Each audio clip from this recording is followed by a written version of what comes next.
Alors, l'effet de langue évalué dans ces projets finaux se retrouve bien évidemment dans les rubriques que vous connaissez déjà, qui étaient présentes dans le manuel de 5e, la rubrique Memorisa, avec toujours en parallèle un entraînement avec la rubrique Y entrenate. Ces rubriques sont très succinctes parce que le but, c'est vraiment d'apporter une première présentation, une première amorce de la grammaire en situation, en fonction des documents, pour être ensuite davantage expliqué dans la page Utilizo.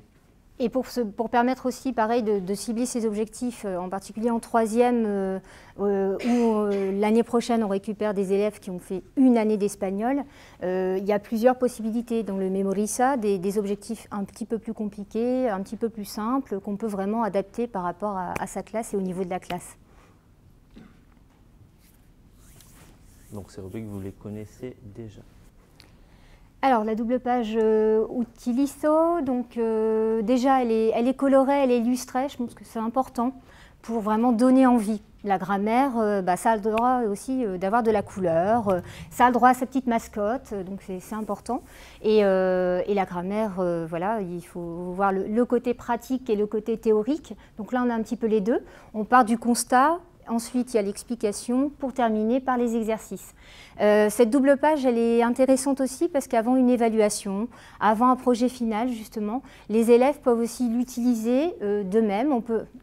On sait bien qu'en 5e, il vaut mieux aller quand même leur indiquer, leur dire vous avez la double page Utilizo pour réviser, mais au moins ils ont ça qui peut être utilisé à la maison pour se préparer et pour voir un petit peu s'ils sont au point ou pas et ce qu'ils ont à revoir.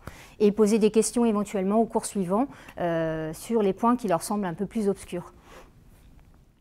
Dans cette double page Utilizo, donc avec la démarche qu'Isabelle vous a présentée, vous trouverez aussi la rubrique qui est également présente dans le manuel de 5e, la rubrique Fíjate, où là, la mascotte du manuel va toujours faire la différenciation ou la comparaison entre l'espagnol et une autre langue. Ça peut être le français, l'anglais, on avait aussi avec l'arabe dans le manuel de 5e, avec la comparaison qui va peut-être être la plus évidente pour les élèves, ça va être surtout avec le français et l'anglais, et utiliser comment justement est construite la langue, analyser cette construction. Ici, vous avez par exemple une comparaison sur le pronom personnel sujet pour montrer qu'en espagnol, si on l'utilise, c'est pour insister à la comparaison du français. Et ça rend un petit peu le point aussi plus concret et ça peut valoriser aussi certains élèves qui connaissent ça dans une autre langue et qui vont pouvoir aussi s'exprimer à ce moment-là. C'est les amener vraiment à réfléchir, à comparer les langues parce que parfois ils ne le font pas non plus d'eux-mêmes et je pense qu'ils comprennent mieux ensuite une fois qu'ils ont établi ces comparaisons. Alors aussi dans les manuels de 4e et 3e, on propose des pages lexico. Donc ce sont des pages qui rebrassent les mots-clés en tout cas de l'unité et de la thématique. Elles sont intégrées dans les unités et elles sont présentées à chaque fois sous forme de carte mentale, donc avec un thème principal, des sous-thèmes et des illustrations et des couleurs.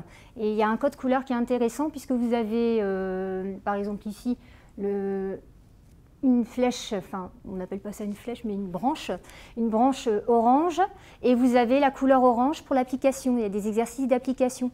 Donc les élèves aussi qui sont plus en difficulté vont pouvoir, grâce à la couleur, repérer dans quelle catégorie de vocabulaire ils vont trouver les mots pour l'exercice d'application. Et ça peut servir de répertoire thématique, ce qui est quand même mieux que le répertoire classique où on met les mots par ordre alphabétique sans lien.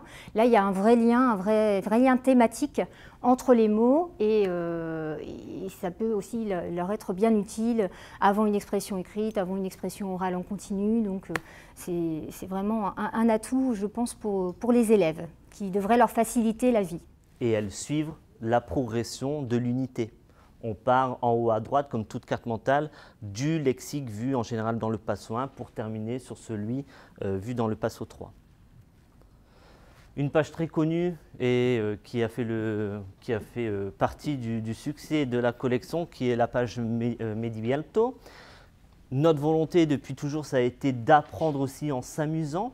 Et donc pour chaque unité, cette page continue d'exister, que ce soit en 4e ou en 3e, en vous proposant des exercices ludiques, attrayants de par la mise en page. Et là, je pense qu'on peut remercier aussi notre dessinateur qui a fait un formidable travail. et en faisant en sorte que ces activités correspondent à plusieurs aspects, plusieurs outils grammaticaux et lexicaux de l'unité.